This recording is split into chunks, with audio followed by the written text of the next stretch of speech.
Assalamu alaikum everyone. I don't know how I'll be topping a tabla performance, but I'll try my best. So I'll begin by telling all of you a story. When I was around 9 or 10 years old, my school class teacher asked me to go to the school library, take a book, read it completely, and then present it to the class. The book that happened to have come under my hand was a children's version of the Odyssey, an ancient Greek tale about the hero of the Trojan War. Now, I found that book to be very amusing. So after being done with it, I went back and I found for myself another book. This one was on ancient Greece. I found it to be amusing as well. So after being done with it, I went back a third time and I found myself a book on ancient Rome, just as amusing as the other two. And I realized soon that I had a very deep fondness for history, especially for ancient history.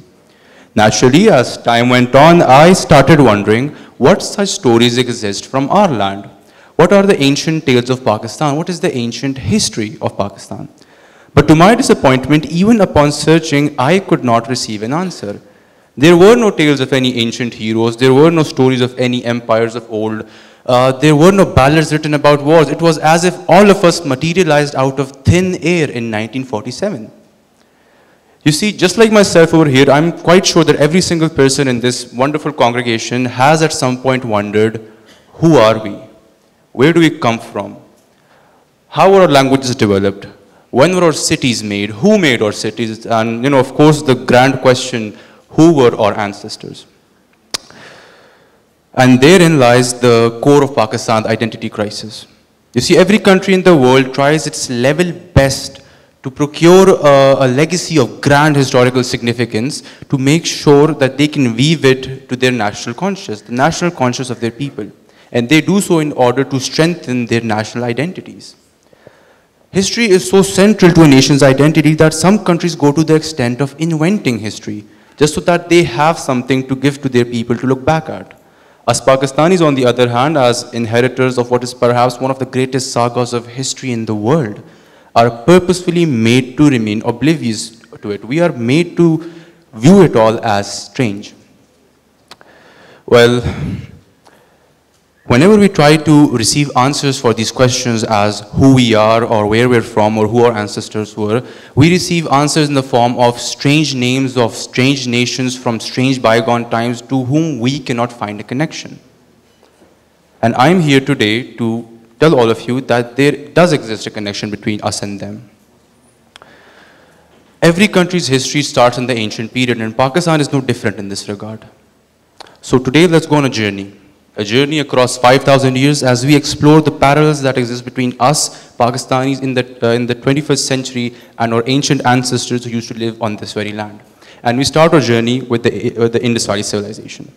Now, I'm sure all of you have heard about them. The Indus Valley civilization was a Bronze Age civilization that existed 5,000 years ago. It covered much of today's Pakistan with its characteristic, well-planned cities, with its agricultural lifestyle, with their trade networks. But you must be wondering, how is any of that connected to me? How is something that existed 5,000 years ago related to me in any way? Well, the reality of us sharing this land with them has led for us to mimic them in certain ways. And I will give you some examples. The people of the Indus Valley civilization were very fond of creating toy figurines. These toy figurines depicted various parts of their ancient lifestyle, and one of the recurrent objects in these toy figurines were oxen carts and bull carts like these. These oxen carts were used by them for agricultural purposes, and they are the exact replicas of the ones that are still used here in Punjab today by Punjabi farmers for the same agricultural purposes. A time period of 5,000 years has elapsed between these two epochs, but yet the means and tools of agriculture is literally the same. To give you another example from another province, we discovered a similar figurine from the ancient city of Mohenjo-daro called the Indus Priest King. Now, if you were to look at the drapery and the clothing upon this Indus Priest King, it has led certain scholars to believe that the process of block printing might have existed in the Indus Valley at that time and might have been used for the creation of these designs. The process of block printing is still practiced in Sindh in the creation of the designs upon the ajrak, which are the biggest symbols of Sindhi ethnic identity. Once again, 5,000 years have elapsed between these two eras. And to give you a third example, something that can be applied to the entirety of the country, the people of the Indus Valley civilization were some of the first in the world to take part in cotton cultivation. Cotton is not only one of Pakistan's top exports today, but it is also, Pakistan is also one of the top 5 producers of cotton anywhere in the world. A process that started 5,000 years ago is bringing in revenue for Pakistan today in 2023. Then as the wheel of time started moving on, we entered into a different era. The Indus Valley civilization started declining and a number of tribes from Central Asia started migrating into South Asia and West Asia. These tribes used to refer to themselves as Aryans, but we academically refer to them as Indo-European tribes or Indo-Iranian tribes. But you must be once again wondering, how are tribes that migrated into this region 3,000 years ago related to me in any way? Well, you see the vast majorities of ethnicities which exist today in Pakistan, like all of us, and the languages that we speak ultimately derive from the people who came in during this period. These languages, all of the languages and most of the vocabulary spoken by Pakistani people ultimately derive from 2 languages, Avestan and Sanskrit, both of which were brought into this region by these people. These languages evolved with time, fractured into smaller local dialects and evolved into languages like Punjabi, like Chatrali, like Sindhi in case of Sanskrit, and languages like Urmari, like Balochi and Pashto in case of Avestan. But the most important thing that happened in this time period were the creation of new cities. And the most important in our regard was the ancient city of Taxila. Now, the ancient city of Taxila grew up to be a very large trade hub, a trade node, and it served as a regional capital at various points in its lifetime. Which makes it very interesting that when Pakistan approached a Greek architect in the 1950s to design for them a new capital, that Greek architect took a lot of inspiration from this ancient old capital for the creation of the new capital. And it's just as interesting that the old capital, Taxila, and the new capital, Islamabad, exist side by side, hugging each other. So the old ancient trade routes that once ran to Taxila now run a few miles south into Islamabad. And the kings that once used to sit in Taxila now sit in Islamabad, but we refer to them as prime ministers now. Then as the wheel of time once again started moving on, it didn't take long for conquerors to start arriving at our doorstep. And the first in this very large series of conquerors were the Achaemenids of Persia. And now you must be once again wondering, how is any of that related to me? Well, in this time period, there arose a center of higher learning in Taxila that historians sometimes refer to as the ancient University of Taxila. Now, much like the university where all of us are sitting in right now, this ancient university consisted of various schools. And much like all of you wonderful people, people from all across South Asia, including our own ancestors, used to travel to Taxila to get tutored by the most eminent scholars of the time.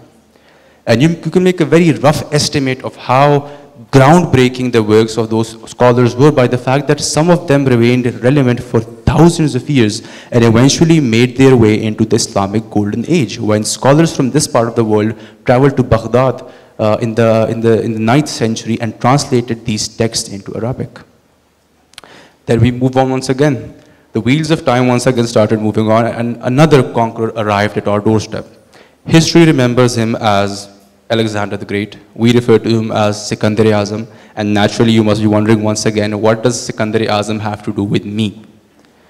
Well, you see, Sikandar-e-Azam, or Alexander the Great, soon discovered at his own peril that there was not an inch of land in the Indus region where he would not face resistance. From the ruined cities of Masaga, Bazira, and Ora in Swat to the Pir Sar mountain of Hazara in Khyber Pakhtunkhwa, from the plains of Jhelum in northern Punjab to the citadel of Multan in southern Punjab, from the banks of the Indus on Sindh to the Gadrosian desert of Balochistan, for 2,000 years people read about the exploits of Alexander, and they read about places which are today in Pakistan. These are living areas which are traversed by hundreds, if not thousands of people every single day, yet they don't know about this. They don't know about the fact that there exists a memory of the people, our ancestors, who faced one of history's greatest conquerors. And it's not that their memory has faded away. the memory still remains. It's far from fading away. It's just waiting to be recognized. And it can be hoped that someday we'll teach our children about these things so that they would know about these things.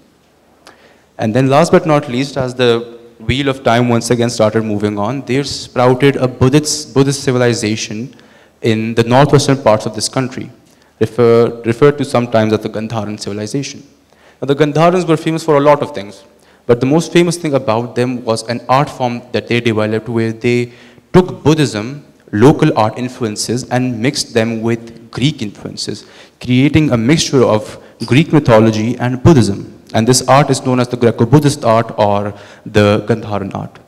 You see, the people of Gandhara were master sculptors. They were master stonemasons. And the sculptures, the busts, the stone palettes, the relief panels that they created 2,000 years ago now sit across all of the top museums of the world. But once again, we have failed to recognize all of these things. What most people don't understand is that although the people of Gandhara themselves were very good at all of this, they shared their skill of stonemasonry with the current inhabitants of Gandhara, especially the people of their erstwhile capital, Taxila, a city that is still known in Urdu as Sankt Tarasho ka Sheher, the city of stonemasons. The artisans of Taxila have expanded the use of their skills from creating intricate religious structures to creating objects of all sorts. But in every single one of the objects that they produce, there exists a memory of a tradition that started 2,000 years ago. Thus, in ways in which the artisans themselves don't recognize, they're not only connected with their ancestors, they emulate them every single day in their daily works.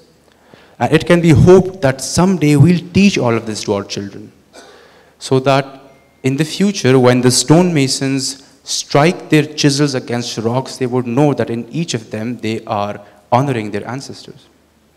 And I hope that from today onwards, when you begin to wonder who you are or where you come from, you'd have a slightly better idea.